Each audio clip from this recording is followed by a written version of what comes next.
স্বাগত সমস্ত শিক্ষার্থী বন্ধু। বাংলা ক্লাসে তোমার পাশে আমি ডিএস।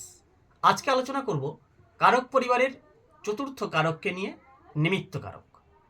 বাক্যের মধ্যে যখন কারো জন্য কিছু করার ইচ্ছা বা আকাঙ্ক্ষা প্রকাশ করা হয়, যার জন্য কিছু করার ইচ্ছা বা আকাঙ্ক্ষা প্রকাশ করা হলো, তাকে বলা হচ্ছে নিমিত্ত।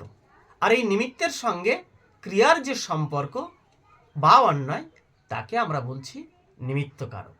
যেমন অন্ধজনে দেহ আলো, বা ভিখারিকে পয়সা দাও, বা সরকারকে খাজনা দাও। এই অন্ধজনে বা ভিখারিকে বা সরকারকে সবই হলো নিমিত্ত কারক।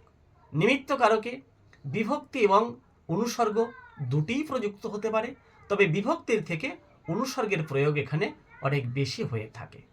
এই কারকে বিভক্তি যেগুলো থাকে মোটামুটি কে, অন্তস্থ, ত, র, এই ধরনের বিভক্তিগুলো আসে, এবং অনুসর্গ আসে তরে, জন্য, লাগিয়া, উদ্দেশ্যে, হেতু, এই ধরনের বিভক্তিগুলো নিমিত্ত কারকে থাকে।